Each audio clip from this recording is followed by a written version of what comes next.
Hindi pinapasok ng manager ng isang hotel ang isang gusgusing babae na pilit na gustong matulog doon. Sa halip, pinahiya at kinutya niya pa ito. Ngunit wala siyang kamalay-malay, maging ang iba pang mga empleyado sa hotel, na hindi pala isang ordinaryong babae lang ang kanilang kaharap. Ang buhay ni Sarah ay malayong malayo sa ordinaryo. Bukod kasi sa totohanan na lumaki siya sa isang mayamang pamilya, lahat din ng luho ay nakukuha niya. Mula sa magagandang kasuotan, sapatos, mga bag, maski sa mga simpleng bagay. Lahat ng ito ay magagarbo. Lahat ng ito ay mararangya. Kaya naman hindi na nakakagulat isipin kung bakit lumaki si Sarah na mataas ang tingin sa kanyang sarili. Pakiramdam niya, mas nakakaangat siya sa kahit na sinong tao sa mundo.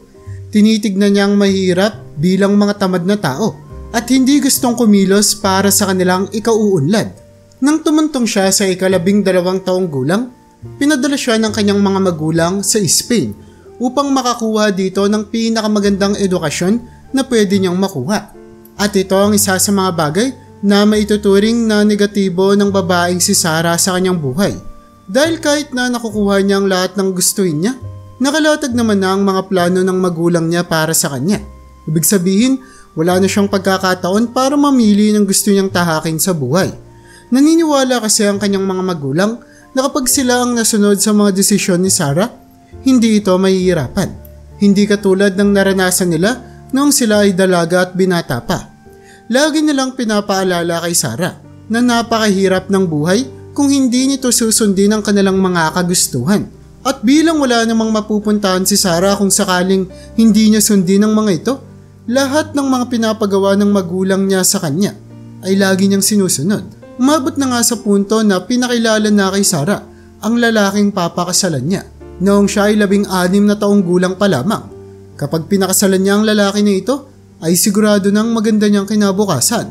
Ipinagtataka naman ng marami kung bakit hindi tumututol si Sarah sa lahat ng mga sinasabi ng magulang niya.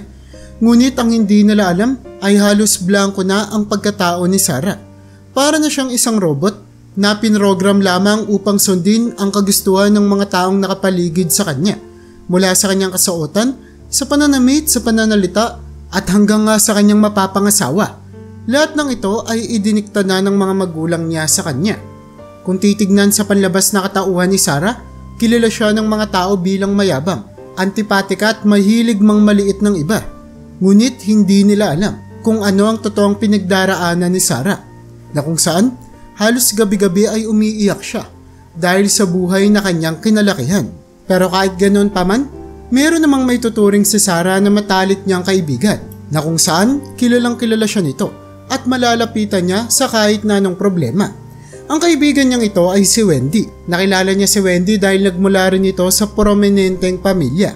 Naging magkaklase sila sa isang eksklusibong paaralan noong elementarya pa lamang sila. At dahil nga dito, hindi hinuhusgahan ni Wendy si Sarah dahil alam niya ang totoong pagkatao nito. Nagkakasundo rin sila sa maraming mga bagay. Dahil nga nagmula sila sa mayamang pamilya, ay pareha din sila ng mga pinagdadaanang pagsubok sa buhay, na kung saan ay marami man silang mga pagkain o di naman kaya ay marami silang pwedeng pagpilian ng mga damit. Iba naman ang mga problemang kinakaharap nila sa araw-araw. Wendy, baka pagkatapos nito, pag nakagraduate na tayo sa high school, hindi na tayo ulit magkikita, no? Habang nasa paaralan sila ng kaibigan niyang si Wendy. Tumango naman si Wendy sa kanya. Mukhang ganun na nga yung mangyayari. Alam mo naman yung ugali ng mga magulang natin. Lagi nilang sinasabi na gusto nila yung pinaka-best para sa atin, pero di ko maintindihan kung ito ba talaga yung pinaka-mainam na tahakin ko sa buhay. Pero katulad ng pinangako natin sa isa't isa, Sarah, magiging matatag tayo at darating sa punto na tayo naman yung magdidesisyon sa buhay natin. Determinadong wika ni Wendy. Dahil sa sinabing ito ng kanyang kaibigan, ay hindi maiwasan ni Sarah na malungkot. Oh, bakit bigla ka na namang nalungkot? May problema na naman ba sa bahay ninyo? Pagtatanong ni Wendy sa kanya. Wala. Hindi ko kasi alam kung darating ba talaga yung punto na tayo na yung magdidesisyon sa buhay natin. Bukod sa nakatadhana na akong ikasal sa lalaking halos 2 beses ko palang nakikita. Paano pa ako magkakaroon ng sarili kong desisyon sa buhay kung itatali na kagad ako ng mga magulang ko? Habang nag-aaral ako sa kolehiyo, nang sabihin nito ni Sarah ay walang naging imik si Wendy.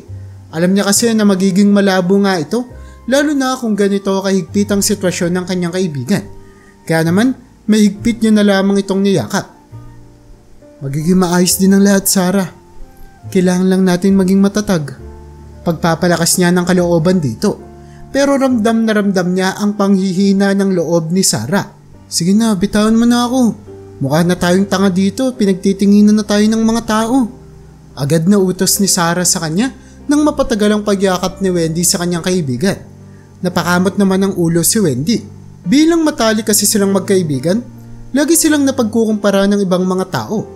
Kilala kasi si Wendy ng ibang mga tao bilang isang mabuting babae, na kung saan ay hindi nga mataas ang tingin nito sa kanyang sarili. Kontrolado ang bawat pananalita niya. Hindi nga rin siya nagkakaroon ng kaaway o di naman kaya ay kaalitan. Ganito siya kagusto ng ibang mga tao. Kaya naman nagugulumihanan sila sa kung paanong naging matalik na magkaibigan si Wendy at Sarah. Dahil ilang beses nang nagkaroon ng kaaway si Sarah dahil sa kanyang pagiging mataray, na kung saan ay hindi nga ito malapitan man lang ng iba. Hindi rin naman ipinagkakaila ni Sarah na ganito nga ang kanyang ugali. Ngunit hindi rin naman siya mag-a-adjust para sa iba, lalo na't alam niya ang tinitiis niya para mapanatili ang ganitong klase ng buhay. Hanggang sa tuluyan ngang dumating ang punto na tuluyan na silang nakagraduate sa high school. At bilang kapalit ni Sarah, naipakasal siya sa lalaki na nagmula rin sa isang prominenteng pamilya, ngunit hindi niya gaano kakilala. Ang naging regalo ng kanyang mga magulang sa kanya ay ang isa sa mga hotel sa kanilang syudad, na talaga namang ikinabigla ni Sarah. Seryoso po kayo? Sa akin na yung hotel na to? Pagtatakang wika niya na halos hindi makapaniwala. Niyakap naman siya ng tatay niyang si Edward. Oo naman. Bakit parang gulat na gulat ka? Matagal naman na natin tong pinlano, di ba? Bata ka pa lang, sinasabi ko na sa'yo na balang araw, ikaw niya yung magmamayari ng hotel na to at ngayon nga yung araw na yun. Masaya ako para sa iyo, anak. Sana mamanage mo to ng maayos at isipin mong mabuti lahat ng mga tinuro namin sa iyo tungkol sa negosyo. Pagbili naman ni Edward sa kanyang anak. Oo nga anak, alam namin nakakayanin mo to. At bilang kapalit na lang din to sa pagiging mabuting anak mo sa amin. Pero mas lalo pang lalakas tong hotel na to pag pinakasalan mo na si Mikey. Alam mo naman kung gaano karami yung koneksyon ng pamilya niya. Kaya masayang-masaya kami anak dahil hindi mo nagagawang sumuway sa amin. Dagdag pa ng nanay ni Sarah na si Bernadette. Wala namang magawa si Sarah kundi maiyak na lamang sa kagalakan na kanyang nararamdaman. Sa wakas ay nagbunga na rin ng malaki ang lahat ng pagtitiis at pagsunod na ginawa niya para sa kanyang mga magulang. Ngunit katulad ng inaasahan, hindi na nga rin sila halos nakakapagkita pa ni Wendy dahil sa malayong lugar ito pumasok sa kolehiyo, samantalang si Sarah naman ay tumigil muna sa pag-aaral nang sa gayon ay maihanda niya ang kanyang sarili para sa paparating niyang kasal. Pero ang kagalakan na nararamdaman ni Sarah ay saglitan lang pala. Hindi niya maintindihan kung bakit gabi-gabi na lamang sumisikip ang kanyang dibdib. Sa tuwing sasapit ang gabi ay nakakaramdam siya ng matinding kalungkutan. Pakiramdam niya, lahat ay sinusubo na lamang sa kanya. Wala pa talaga siyang napagtatagumpayan sa buhay na ito na tunay niyang pinaghirapan. Kailan kaya darating ang pagkakataon na magiging proud din ako sa sarili ko? Matutuwa ako sa mga nagawa ko. Kailan kaya ako sasaya ng totoo? Iyon ang mga binigkas ni Sarah habang patuloy ang pagtulo ng mga luha niya na halos mabasa niya na nga ang kanyang unan. Kung sana ay nakikita niya lamang si Wendy, kahit papaano ay gagaan sana ang kanyang kalooban. Ngunit ngayon, wala na talaga siyang ibang malapitan. Hindi rin kasi alam ng ibang mga tao na halos ilang minuto lamang nakakapagkita si Sarah at kanyang mga magulang araw-araw dahil sobrang busy nito sa kani-kanilang mga trabaho. Pero katulad ng mga normal na gabi, sa tuwing naninikip ang kanyang dibdib, pinipilit niyang labanan ito. Umuupo siya mula sa kanyang pagkakahiga at tumititig sa salamin. Sarah, kaya mo to. Mapagtatagumpayan mo to. Ang dami ng dumaang pagsubok sa buhay mo pero nakayanan mo. Kailangan mo tong gawin. Wika niya habang dinuduro-duro ang kanyang sarili sa salamin. Pero dahil hindi na rin siya makatulog noong gabi ngayon, napagdesisyonan niya munang lumabas sa kanilang bahay. At sa kanyang paglabas sa gate, nakita siya ng 2 gwardya na nagbabantay doon. "Ma'am, saan po kayo pupunta?" Kalmado at marahang wika nila. Ngunit tinitigan lamang sila ng masama ni Sarah. At sa ganitong pagkilos pa lamang ng babae, maging ang mga gwardya ay kinikilabutan at tumataas ang mga balahibo. Napayuko na lamang sila at nanghingi ng despensa. "Bakit? Mga magulang ko ba kayo? Ba't ko kailangang magpaalam sa inyo?" Wika pa ni Sarah bago tuluyang lumabas ng gate. Wala namang nagawa ang mga gwardya kundi yumuko na lamang. Maya-maya pa, pagkalabas ni Sarah ay hindi nila maiwasang magbulungan. Grabe talaga yung anak ni ma'am, no? Kala mo kung sino. Kung tutusin, mas matanda naman tayo sa kanya. Bakit kaya lumaking bastos yan? Wika ng isa sa mga gwardya. Ngunit ang hindi nila alam ay narinig ito ni Sarah. Pero hinayaan na lamang ito ng dalaga at nagpatuloy sa paglalakad.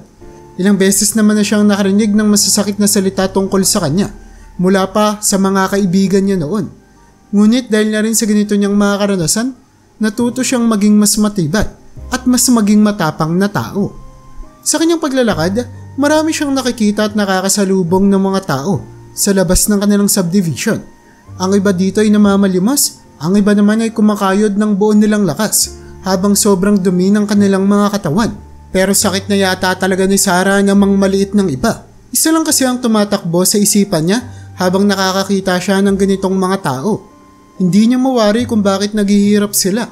Pakiramdam niya ay malaki ang pagkukulang ng mga ito sa buhay at hindi nila sineseryoso ang kanilang mga ginagawa. Grabe tong mga hampas lupa na to. Kunwari pang kawawa. Sa totoo niyan, mukhang hindi naman nila ginagawa ang lahat ng makakaya nila para makaraos sa buhay. Kadiri. Ito ang mga salitang tumatakbo sa isipan ni Sarah bilang pangahamak sa mga taong nakakasalubong niya. Hanggang sa nakarating na nga siya sa parke ng kanilang lugar. Ito ang paborito niyang puntahan lalo na kapag gabi at namomroblema siya. Dahil napakapayapa ng kapaligiran. Walang mga tao, walang mga batang naglalaro at higit sa lahat ay walang maingay. Tahimik rin naman sa bahay nila, ngunit pakiramdam niya ay nakakulong siya sa maganda at engrande nilang mansyon. Pero kapag pumupunta siya sa ganitong mga lugar, pakiramdam niya ay dito siya nabibilang. Habang nakapikit si Sarah at dinadama ang malamig na simoy ng hangin, ay bigla siyang nakarinig ng tawanan mula sa malayo. Nagmumula ito sa 2 bata na kung sa malayuan ay mapapansin na tila ba magkapatid na naglalaro. Meron silang gusgusin at maduming itsura. Wala din silang halos mga tsinelas na suot. Pero tila ba ay may nag-iba sa pagkatao ni Sarah habang pinapanood niya ang mga bata na ito. Hindi niya maiwasan ng umiti. Isa ay yung purong ngiti. Totoo ang sayang nararamdaman niya habang pinapanood niya ang 2 bata na naglalaro sa walang katao-taong lugar na parke na iyon. Sa tala ng buhay ni Sarah, 2 tao pa lamang ang nakakita sa kanyang umiti. Yun ay ang kaibigan niyang si Wendy at ang nanay niyang si Bernadette. Kaya naman walang kaalam-alam ang mga tao sa kung gaanong sobrang napakaanghel ng itsura ni Sarah sa tuwing siya ay ngumingiti. Ang kanyang balat at mukha kasi ay malaporselana sa kinis at pagkaputi. Ang mga labi niya naman ay kasing kulay ng rosas. Mahahaba ang mga pilikmata niya, matangos ang ilong at mayroong kulay brown na mga mata. Mahahalata na nagmula talaga siya sa mayamang pamilya na inalagaan ang kanyang itsura. Pero bakit nga ba napapangiti si Sarah sa mga pagkakataon na ito? Ano nga ba ang kanyang naiisip? Sa totoo niyan, wala siyang naiisip. Sadyang natutuwa lang siyang makita ang mga bata na ito na nagsasaya. Hindi niya na maalala pa ang huling pagkakataon nang umiti siya ng ganito at naging masaya katulad ng mga bata na iyon. Mula pagkabata niya kasi ay nabuhay na siya sa kalungkutan na kung saan ang buong buhay niya ay dinidiktahan para sa kanya. Hindi niya mawari kung bakit wala siyang naiisip na negatibo sa mga gusgusing bata na ito. Nung mga pagkakataon na iyon ay napagtanto ni Sarah na lahat tayo ay biktima lamang sa mundong ito. At ang patunay dyan ay ang 2 bata na ito na naglalaro. Hindi maiwasan ni Sarah na isipin ang naging pag-uusap nila ni Wendy noong magkasama pa silang nag-aaral. Narinig kasi ni Wendy kung paanong lait-liitin ni Sarah ang janitor na nagtatrabaho sa kanilang paaralan. Sayang ang binabayad natin sa janitor na yan. Tignan mo naman, ang tanda-tanda na at ang kupad-kupad bang gumalaw. Sayang talaga yung pera natin dyan. Pangahamak ni Sarah habang tinatarayan ng janitor na naglilinis sa kanilang harapan. Kinalapit naman siya ni Wendy. May tanong ako sa'yo, Sarah. Paano kung tatay mo yung janitor na yan? Lumaki ka sa buhay na meron sila. Isang kahig, isang tuka. Ganyan pa rin kaya ang iisipin mo? Pagtatanong ni Wendy sa kanya na may seryosang ekspresyon sa muka. Nagulat naman si Sarah. Ha? Anong ibig mong sabihin? Malabo namang lumaki ako sa ganyang pamilya. Baka mamatay lang ako. Agad naman ang sagot nito. Napatingin sa malayo si Wendy. Yun nga Kung malalagay ka sa posisyon nila, baka mamatay ka lang. Pero sila pinagpapatuloy pa rin yung buhay. Nakikita mo yung diferensya doon? Saad ng kaibigan niya. At tumayo ito upang tulungan ng matanda sa pagwawalis. Noong mga pagkakataon na ito ay nawiwirdoan lamang si Sarah sa kanya. Ngunit sa kanyang pagtanda ay unti-unti nang lumalawak ang kanyang isipan. Mas unti-unti niya nang naiintindihan si Wendy sa mga sinasabi nito. Ngunit ayaw niyang tanggapin sa kanyang sarili na magiging mapagkumbaba siyang tao. Dahil pakaramdam niya, mas mataas siya sa iba kahit na anong mangyari. Alam mo Sarah, hindi naman kita mansisisi kung ganyan yung naging pag-iisip mo sa mga bagay-bagay. Malaki naman talaga ang tsansang magkaganyan ka lalo na at lumaki ka sa isang napakayamang pamilya. Halos lahat ng kailangan at gustuin mo nabibigay sa iyo ora mismo. Kaya naiintindihan kita. Dagdag pa ng kaibigan. Lahat ng mga sinasabi ni Wendy ay unti-unting nagfa-flashback at bumabalik sa isipan ni Sarah. Habang pinapanood niya ang dalawang bata sa parke na masayang naglalaro. Pero ilang mga sandali lang ay natapos ang tawanan at halakhakan ng dalawang bata nang biglang may humintong itim na sasakyan sa harapan nila na nagdulot para magtakbuhan sila papalayo. Kaya naman ang masayang ekspresyon ni Sarah ay napalitan kagad ng pagkabusangot. Kaalis ko lang ng bahay sinusundo niyo na kagad ako. Agad na wika nito habang lumalapit sa itim na sasakyan. Lumabas naman ang isa sa mga gwardya ng pamilya nila. Pasensya na po kayo ma'am. Napag-utusan lang po kami ni Sir Edward. Pinapasundo ka na po sa amin May importante daw pong pag-uusapan. Magalang na wika nito sa babae. Hays, hindi niyo talaga ako pwedeng bigyan ng oras sa sarili ko, no? Dagdag pa ni Sarah bago tuluyang pumasok sa sasakyan at malakas na sinara ang pinto. Pagkarating nila sa bahay, ay naghihintay na doon ang mga magulang niya, kasama ang lalaking si Mikey na kanyang papakasalan. Sa mga pagkakataong ito ay pangatlong beses pa lamang nakikita ni Sarah si Mikey, ngunit sigurado talaga siyang wala siyang nararamdaman sa lalaki. Ni kaunting paghanga o attraction ay wala siya patungo kay Mikey, pero kailangan niya na namang sumunod sa mga kagustuhan ng magulang niya. Kaya naman umupo siya sa tabi ng lalaki bago tuluyang magsalita. Ano po yan, Daddy? May kailangan daw po tayong pag-usapan? Magalang na tanong ng babae. Ngumiti naman si Mikey sa tabi niya at bumulong. Tungkol sa kasal natin. Wika nito. Ang akala ni Mikey ay gusto siya ni Sarah. Ngunit sa totoo niyan, tumataas ang balahibo ni Sarah sa tuwing tumatabi siya dito. Kaya naman nagkunwaring ngiti na lamang si Sarah pagkabulong ni Mikey habang ngumingisi. Oo Sarah. Pag-uusapan natin yung kasal ninyo. Sagot ni Edward sa katanungan ng kanyang anak. Pero bago yun, kailangan mo na rin asikasuhin yung hotel. Bukas na bukas din, mag-isa kang pupunta doon. Napagpaalam ko naman na sa mga tauhan at empleyado sa hotel na darating na yung panibago nilang amo. Kaya ikaw na lang yung pinaka-hinihintay nila, okay? Pagbabalita nito sa kanyang anak. Niya kinagulat naman ni Sarah. Dahil wala pang isang linggo simula noong ibinigay sa kanya ang hotel at hindi niya alam kung paano siya makakapag-adjust para ma-manage ito ng maayos. Pero Dad, handa na po ba ako? Tanong ng babae. Huwag kang mag-alala. Kaya nga nandito si Mikey para pag-usapan natin kung papaano yung magiging setup kapag kasal na kayo at sabay nyo nang minamanage yung hotel, okay? Yan ang pag-uusapan natin ngayong gabi. At katulad ng nakasanayan, wala na namang kontribusyon si Sarah sa kanilang naging pag-uusap. Wala siyang nagawa kundi tamangutang na lamang at sumang-ayon sa lahat ng mga sinasabi ng tatay niya at ng fiancé niya na si Mikey na gagawin nila. Sanay naman na si Sarah na wala siyang boses sa ganitong uri ng pag-uusap. Tumagal nga ng 2 oras ang kanilang naging pag-uusap tatlo na kung saan ay lumulutang lamang ang isipan ni Sarah sa buong panahon na ito. At sa katunayan niyan ay hindi siya nakatitig sa kanyang tatay. Nakatitig siya sa telebisyon sa likod nito na nagbabalita na meron daw isang malakas na bagyo ang tuluyang babagsak mamayang madaling araw sa kanilang lugar. Pakiramdam ni Sarah ay mas interesado pa siya sa bagay na ito kaysa sa mga pinaplano ng 2 lalaki na ito sa kanyang buhay. At nang sa wakas ay natapos na ang kanilang pag-uusap, nagpaalam na si Mikey sa mag-ama. O bale, paano ba yan Sarah? Magkita na lang tayo sa kasal natin. Wika nito na may mayabang ng ngisi. Tumawa naman si Edward. Oo, kita-kita na lang tayo sa kasal. Mag-iingat ka Mikey. Magpapaalam nito. Dumiretso na si Sarah sa kanyang kwarto habang ang tatay niya naman ay hinatid muna si Mikey sa labas ng kanilang bahay kung saan nakaparada ang sasakyan nito bago ito tuluyang umalis. Habang si Sarah naman ay pinapanood lamang ang mapapangasawa niya na unti-unting nagmamaneho papalayo sa kanilang mansyon. Hindi na kayang isipin na ito ang lalaking makakasama niya sa kanyang buong buhay. Pero meron pa nga ba siyang ibang choice? Pumapayag naman siya sa lahat ng sinasabi ng kanyang mga magulang.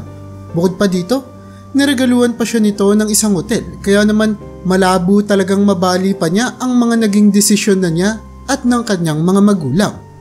Pero wala siyang kaalam-alam sa pinaplano ng kapalaran para sa kanyang buhay. Kinabukasan kasi, habang naghahanda na si Sarah upang pumunta sa panibagong hotel na binigay sa kanya ng kanyang mga magulang, napagdesisyonan niya na magmaneho na lamang ng mag-isa. Tutol man dito ang tatay niya, ngunit wala na rin naman siyang nagawa dahil sa naging mga rason ni Sarah sa kanya.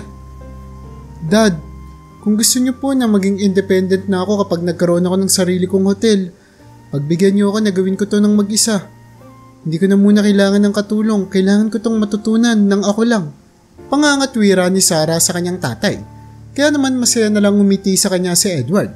Sa loob-loob ng lalaki ay natutuwa siya dahil unti-unti nang nagiging independent ang kanyang unika iha.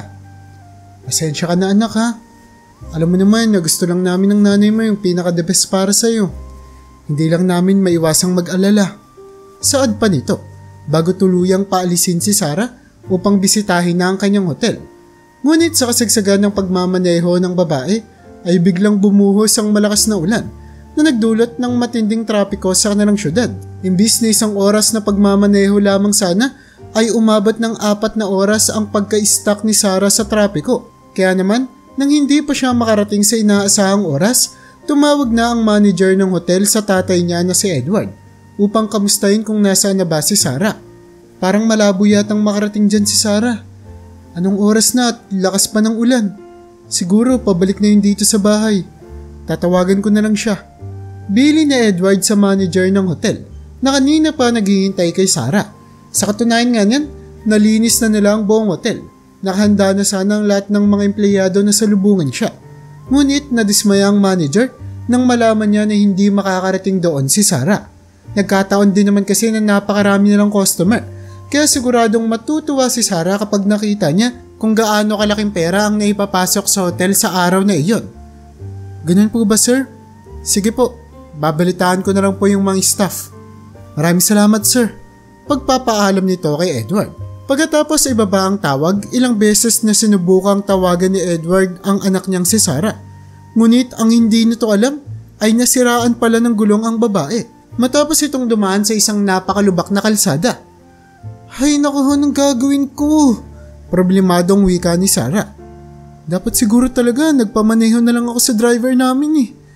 Madudumayan tong suot ko. Masisira tong makeup ko kapag lumabas ako dun. Dagdag pa niya habang namamroblema kung ano ang gagawin niya sa nasira niyang sasakyan. At dahil nga hindi na siya makausad, kahit na napakalakas ng ulan ay napagdesisyonan niya na lumabas upang tignan ang likurang bahagi ng sasakyan kung saan na flat ang gulong niya.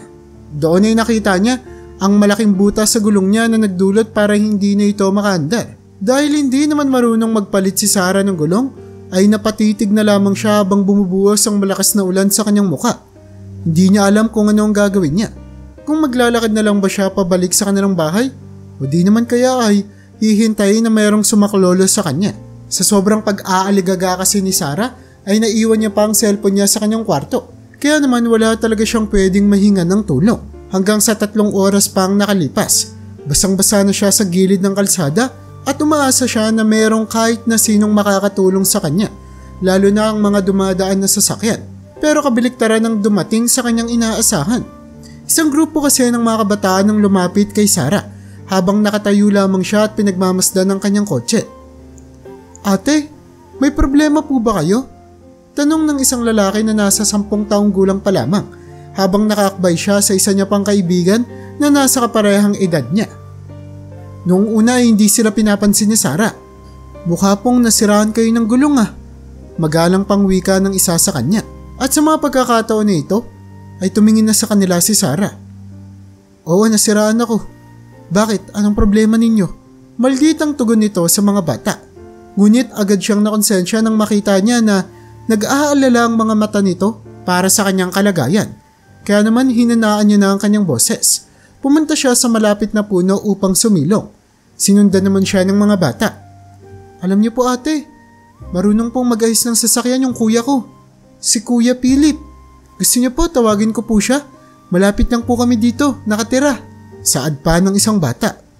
Wala namang nagawa si Sarah kundi tumanguna lamang dahil iyon na lamang ang pagkakataon na pwede siyang matulungan. Kaya naman gusto niya nang kunin ang oportunidad na ito. Maya-maya pa umalis na ang bata. Tinawag ang kuya niya na si Philip na noong mga pagkakataong ito ay nasa 21 taong gulang. "Ano ba naman yun? Totoo bang may kailangan ng tulong sa akin?" Wika ng lalaking si Philip habang sinusundan niya ang kapatid niya papunta sa babaeng si Sarah. "Ayun kuya nasiraan siya ng kotse. Di ba marunong kang mag-ayos?"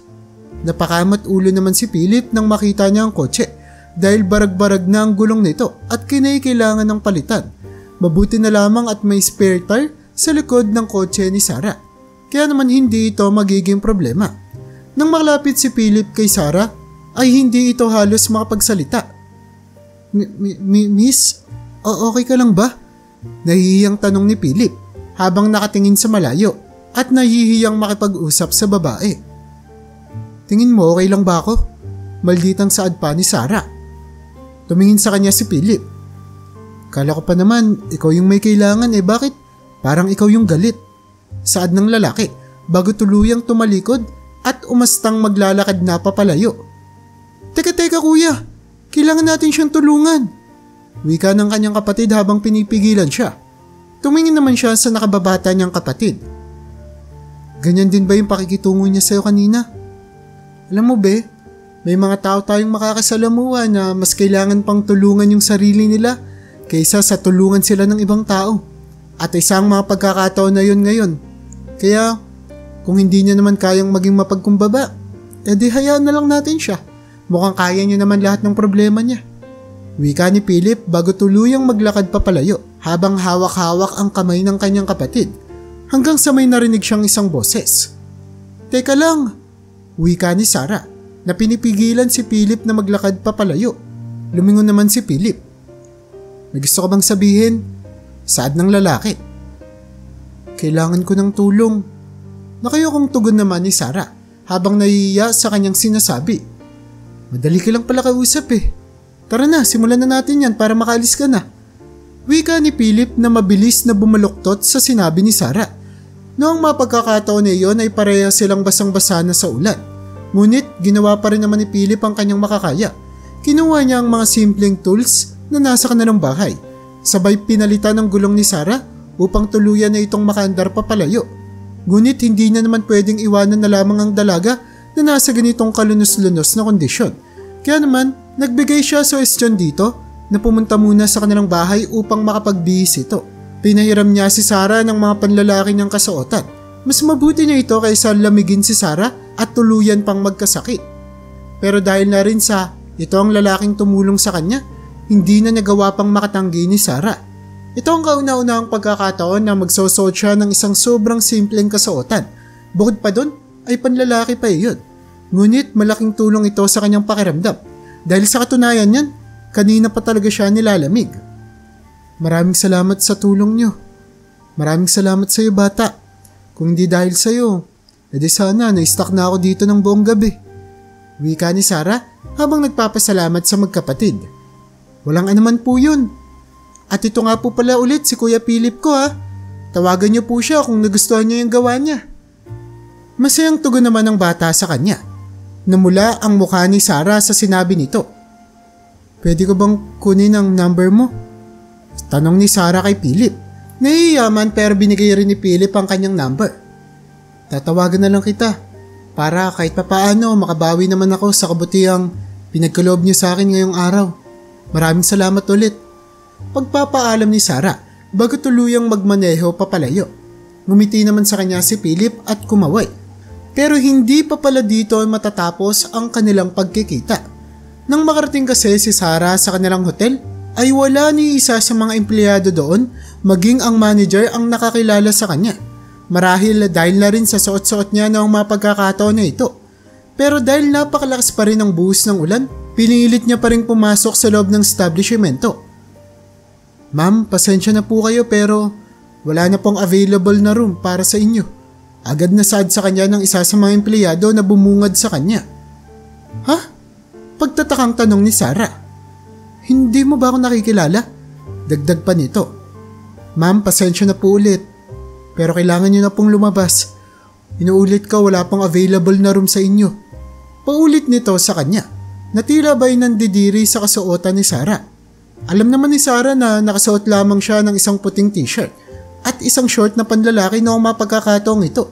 Pero hindi niya alam na ganito siya huhusgahan ng sarili niyang empleyado sa sarili niyang establishmento. Teka nga, pwede ko bang makausap yung manager ninyo? Tanong ni Sarah nang biglang lumapit ang isang lalaki. I'm the manager of this establishment. May problema ba tayo dito? Wika nito. Ikaw, hindi mo ba ako nakikilala? Wika ni Sarah habang nakatitig sa mga mata ng lalaki. Pasensya na kayo ma'am pero katulad po ng sinabi ng clerk, wala na pong available na room dito at kailangan nyo na pong umalis. May sinusunod na dress code ang hotel na to. At kung ganyan lang po suot nyo, nakapagtataka kung paano pa kayo nakalusot sa mga gwardya. Well, kung ayaw nyo pong kalad ka rin pa kayo ng mga gwardya namin. Pakiusap, kayo na po ang kusang umalis. Tuloy-tuloy na pagsasalita nito na hindi na nga nabigyan pa ng pagkakataon si Sarah na makapagrason. Hindi siya makapaniwala na ganito hahantong ang kanyang araw. Punong-puno na si Sarah. Hindi niya akalain na sa kabila ng pagtitiis niya sa buong araw na iyon ay ganito lamang siya tataratuhin ng kanyang mga empleyado. Ngunit ang pinakasumarpresa sa kanya habang naglalakad na siya patungo sa exit ng hotel, nakasalubong niya doon si Philip, ang lalaking tumulong sa kanya upang maayos ang sasakyan niya. Philip, anong ginagawa mo dito? Tanong ni Sarah habang si Philip naman ay naglalakad, dala-dala ang kanyang map. Ma'am Sarah? Dito po ako nagtatrabaho, kayo po ba? Pagtatanong ng lalaki na punong-puno ang pagka-inosente sa kanyang muka. Pagkatapos noon ay naupo muna sila sa gilid at labas ng hotel upang saglitang makapag-usap. Matagal ka na bang nagtatrabaho dito? Tanong ni Sarah sa lalaki. Mag-iisang taon na po. Pero hindi naman talaga to yung trabaho ko ma'am. Nag-aaral ako ngayon at kailangan ko lang to para matustusan yung mga pangangailangan ko sa school. Pero sa sandaling makapagtapos ako, papasok ulit ako dito. Pero hindi na bilang isang janitor. Gusto kong maging hotel clerk. HRM po kasi yung pinag-aaralan ko ngayon ma'am. Wika ni Philip na mababakas sa kanyang muka ang pagka-proud na kanyang nararamdaman. Pasensya na po kayo ma'am kung tuwan-tuwa ako Kung sakali po kasi ako yung kauna-unahang anak nila mama na makakapagtapos sa kolehiyo. Kauna-unahan rin ako sa buong angkan namin. Alam mo kasi ma'am, nanggaling kami sa probinsya. Magsasaka yung kinabubuhay ng mga magulang at iba naming kamag-anak. Kaya naman, kapag may nakapagtapos sa amin, sobrang bihira lang talaga yon. Kaya hindi na ako makapagtapos ng pag-aaral tapos makikita nila ako sa hotel na nagtatrabaho. Diba? Napakalupit. Napakasaya siguro nila mama pag nangyari na yon. Puno ng kasiyahan na pagkikwento ni Philip habang taimtim lamang nakikinig si Sarah na merong maamong ekspresyon sa kanyang muka. Hinahangaan niya ang determinasyon na meron si Philip. Doon niya napagtanto na hindi lahat ng mga tao ay pinapalad sa buhay. Pero hindi rin naman lahat ng tao ay may determinasyon katulad ni Philip. May ibang mga tao na sawing palad man ay pinanganak sa mundong ito, ngunit determinadong baguhin ang kanilang buhay at magbigay ng pagbabago sa mundong ito. Unti-unting lumawak ang kanyang pag-iisip habang patuloy ang nagiging pag-uusap nila ni Philip. Paano ka naman natutong mag-ayos ng sasakyan? Tanong ni Sarah sa lalaki. Kasi ma'am, yung mga kliyente po dito sa hotel, pinagpa-parking po ako ng mga sasakyan nila sa parking lot, tapos bibigyan nila ako ng pera. May pagkakataon po na nasisiraan din sila ng gulong, kaya napilitan po akong matutunan kung paanong magpalit ng gulong. Pero pagpapalit lang ng gulong ang marunong ako ma'am. Hindi ako marunong mag-ayos ng makina. Pagkakamat ng ulo ni Philip. Hindi naman maiwasan matawa ni Sarah. Bakit naman kayo natatawa ma'am? Inayos ko na nga yung gulong nyo tapos aasarin nyo pa ako ngayon. Hindi. Wika ni Sarah habang kinukumpas ang kanyang kamay. Kasi kanina nagpapalit ka ng gulong, pakiramdam ko. Ang galing-galing mo sa sasakyan. Pakiramdam ko ikaw yung pinakamagaling na mekanikong nakilala ko. Sorry. Dagdag ng babae. Ang ganda mo palang umiti ma'am no? Biglang salita naman ni Philip. At hindi alam ni Sarah kung ano ang kanyang mararamdaman sa mga pagkakataong ito. Ngayon pa lamang kasi siya nakatanggap ng isang compliment mula sa isang tao. Well, hindi na rin malabo. Lalo na at hindi naman siya palangiti sa iba. Pero sa mga pagkakataong ito ay tila ba bumagal ang pag-ikot ng kanyang mundo. At ang tanging naririnig na lamang ay ang halakak at tawa ng janitor na si Philip. Nakaramdam siya ng kakaibang pakiramdam na ngayon niya lamang naramdaman sa buong buhay niya. Saglit na napatahimik si Sarah. Ma'am, okay lang ba kayo? Okay lang ba kayo ma'am? Mukhang magkakasakit kayo kanina. Paggising sa kanya ni Philip. Hindi. Okay lang ako, may naalala lang. Pagpapalusot naman ng babae. Kayo ma'am, bakit nga po pala ulit kayo nandito? Ano bang sadya nyo dito? Muling pagtatanong ni Philip. Hindi alam ni Sarah kung sasabihin niya ba ang totoo sa lalaki. Natatakot kasi siya na kapag nalaman nito na siya ang may-ari ng hotel na pinagtatrabahuan niya, ay baka biglang mag-ibang pakikitungo nito sa kanya. Lalo na at pakiramdam niya ay nakabuo na siya ng isang malalim na koneksyon kay Philip kahit nasa saglit na panahon niya pa lamang ito nakikilala. Kasi magsisimula ni Sarah. Pero bago pa siya tuluyang makapagsalita, tinawag na ng manager si Philip ng pasigaw. Hoy ikaw Philip, kanina pa kita pinapatawag sa office Di ba sabi ko sa'yo linisin mo yun? Anong oras na? Hindi ka binabayaran sa hotel para makipagkwentuhan sa kung kani-kaninong pulubi Pasigaw na wika nito na puno ng pangmamaliit. Di naman maiwasan ni Philip na mahiya dahil sinisigawan siya sa harap mismo ng isang napakagandang babae na si Sarah. Pasensya na kayo ma'am, mauna na po ako. Sana magkita tayong muli. Dagdag pa nito, bago tuluyang tumakbo papunta sa loob ng hotel. Kumaway naman sa kanya si Sarah at nagpaalam. Kinagabihan ay umuwi ng bahay si Sarah ng punong-puno ng pagkadismaya at sa sala ng kanilang bahay ay natagpuan niya si Mikey na naghihintay sa kanya, kausap ang tatay at nanay niya. O Sarah, ba't ngayon ko lang umuwi? Sinabayan ko pa naman na yung hotel na baka hindi ka makarating kasi ang lakas ng ulan. Okay ka lang ba? At kaninong damit yung suot mo? Pagtatanong agad ni Edward sa kanyang anak. Wala pa. Mahabang pag-uusap, mamaya na lang pag nakauwi na yan si Mikey.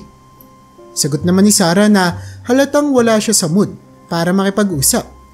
Teka lang, nandito nga si Mikey para pag-usapan niya yung magiging kasal niyo sa susunod na linggo. Nang sabihin nito ni Edward, may kakaibang pakiramdam na sumabog sa loob ni Sarah kaya hindi niya na mapigilan ang tunay niyang nararamdaman. Dad, ayokong pag-usapan namin yung kasal niya ni Mikey. Hindi ko siya gusto. Pag-amin ni Sarah sa kanyang tunay na nararamdaman, napatayo naman si Mikey sa kanyang narinig. Sarah, anong ibig mong sabihin? Pagtatanong nito, yun yung ibig kong sabihin Mikey. Hindi kita gusto at hindi ko gustong makasama ka habang buhay. Patahin niyo na lang ako. Wika ni Sarah sabay akyat sa kanyang kwarto. Habang si Edward naman na hindi alam ang gagawin ay pinauwi na muna si Mikey. Umakyat siya sa kwarto upang kausapin ang kanyang anak. Anak, Sarah, may problema ba? Buksan mo na yung pinto, kausapin mo ako. Wika nito sa kanyang anak. Maya-maya pa ay pinagbuksan na siya ni Sarah.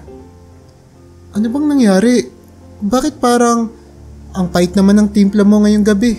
Doon ay pinaliwanag na ni Sarah kung paano siya tartuhin ng mga empleyado at manager ng hotel. At pagkatapos ay inamin niya na rin sa kanyang tatay ang tunay na nararamdaman niya sa lalaking si Mikey. Pero tila ba si Sarah ang hindi nakakakilala sa kanyang mga magulang dahil ikinagulat niya ng lubos nang maintindihan ni Edward ang kanyang mga sinabi. Bakit hindi mo kagad sinabi?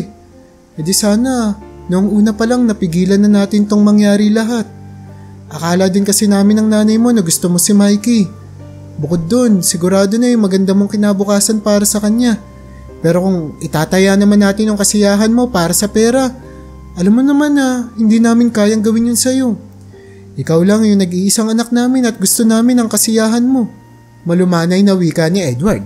Maya-maya pa umakyat na rin sa kwarto ang nanay ni Sarah na si Bernadette.